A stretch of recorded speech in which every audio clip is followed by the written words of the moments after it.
them with thread so that it's easy for you to hold. Thì lúc mà cô mới mua cái kim thêu này về là nó giống vậy chứ nó không có cái chỉ quấn, thế là cô quấn lại để cho mình dễ sử dụng. So I see many of the threads are coming out of some students. Có nhiều cái cô thấy là nó bắt đầu bị tuột ra nên bây giờ cô chỉ mọi người quấn lại thôi. So I just want to show you all how to fix it. You can use a twine thread or you can use the regular thread like my needle. Where's my needle? Thì mọi người có thể sử dụng cái dây here thừng. also. Yeah, Nó both. dày hơn một I chút. have to. Here I've used the normal sewing thread. Hoặc là những cái màu đen là cô sử dụng chỉ may bình thường để cô quấn lại thôi. So you can use this or the normal sewing thread, it's okay. So you just hold it way down like this, then start. Nó giữ cái đầu dây ở trong cái chỗ mình quấn luôn.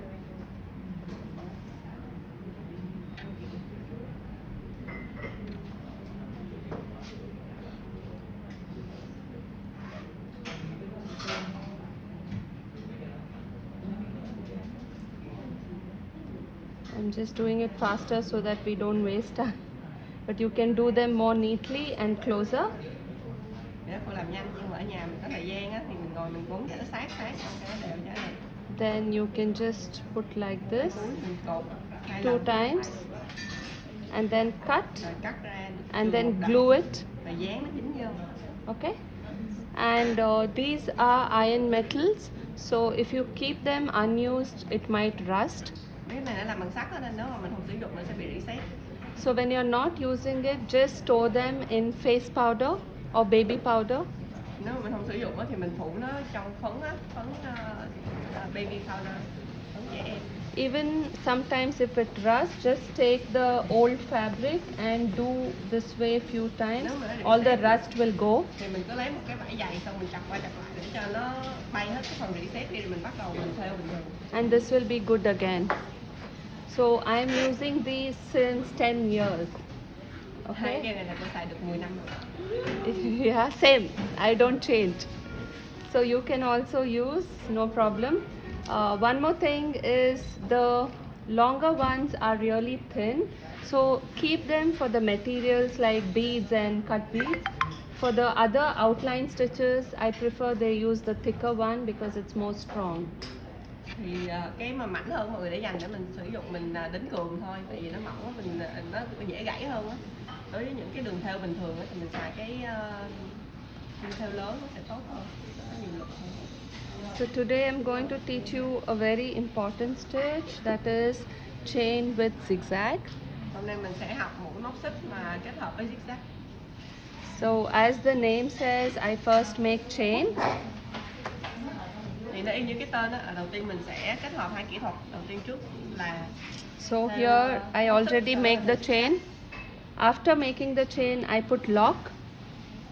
Thì đầu tiên mình sẽ làm một cái đường móc xích căn bản trước. Mình chốt nó lại, rồi mình đè cái đường thêu zigzag lên trên. No need to cut the thread after putting knot. Sau khi mà mình chốt á, mình khóa nó lại á, thì mình không có cần cắt chỉ. You can start right away, but I had to work somewhere else, so I cut it here. So I'll start here.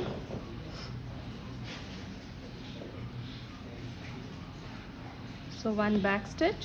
Rồi mình sẽ thêu ngược mũi đầu tiên bình thường. So it's the same stitch like we did yesterday. Zigzag without a grip chain.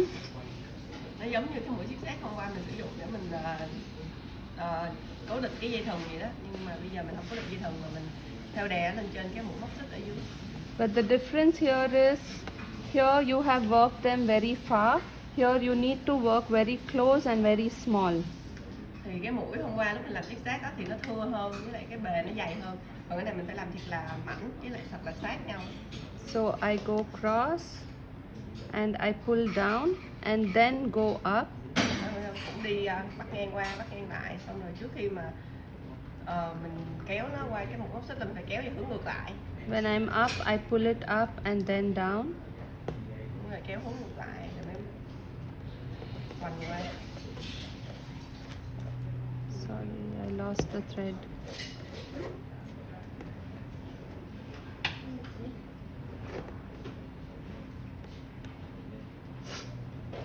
You're not well? Me? Yeah. Oh, allergy also. Allergy, yeah. Phải. So you see how close I'm working. You should remember that we are going to cut this fabric. So the closer, the more secure the stitches. Thì tại vì cái mũi này mình sử dụng cái hồi mình cắt vải ra mình không có bị tưa á, nên nó cái mũi thêu của mình nó càng sát nhau á thì nó giúp cho cái vải càng ít bị tưa hơn. Okay? Okay. Now you see that I've used the same stitch on this outline. Yeah?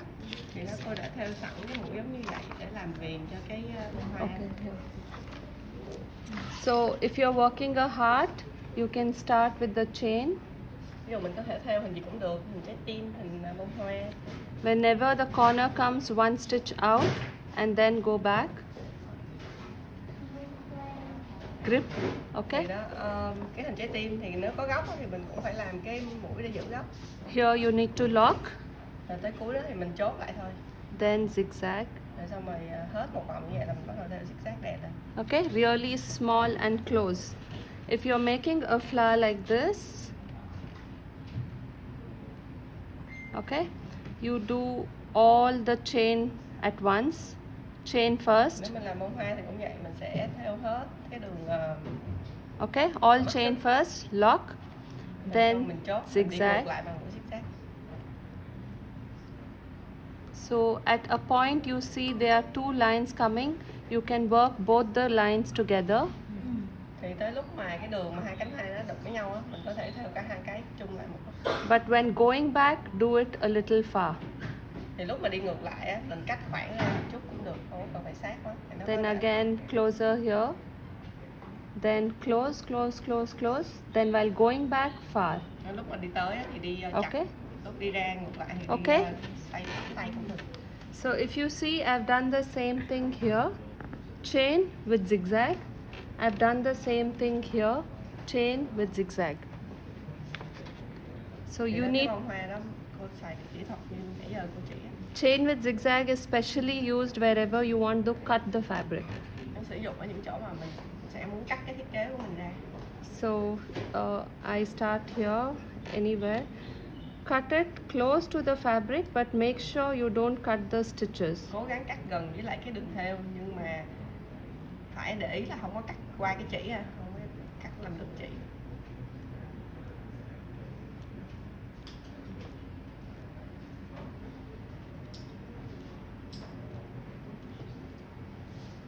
Okay. Now the same thing I have Cô đã làm done sẵn một cái giống như vậy trên here vải lưới. on the net. Chain with zigzag. I've taken two different fabrics. One is dark green and one is Hai màu khác white. nhau. I've made two different To và sizes. nhỏ. I've fixed them together using a normal needle and thread. Cô lấy kim khâu tay bình thường, cô cố định hai cái bông lại với nhau. Okay, so you can use it as a pin and a brooch or on your Thì design mình xài nó somewhere. trên cái thiết kế hoặc là làm kệ áo cũng được.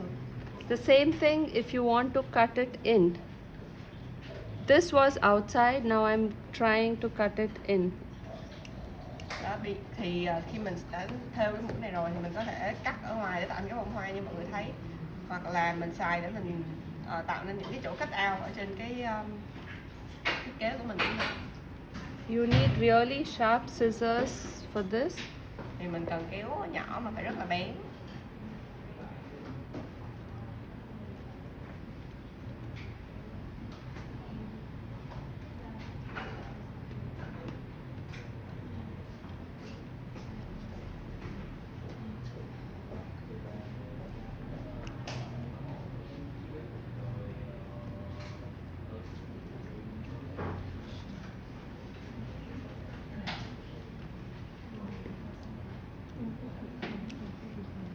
Okay. If you don't want this, you just have to do zigzag again. I'll just show you. I'll lock this. Thì như mọi người thấy sau khi mà mình cắt cái cut out ra như vậy á, nó vẫn còn cái vải thô, có mấy cái miếng rất là nhỏ nhỏ nó bị tươi ra ngoài nè. Thì nếu mình đi mũi zigzag đè lên một lần nữa thì mình sẽ tém được, mình cuốn được cái chỉ đó vô. I'm so sorry. Sometimes when we are in a hurry, The knot doesn't work.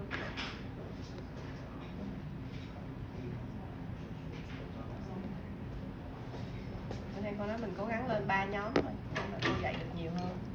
4 nhóm thì sẽ lâu hơn.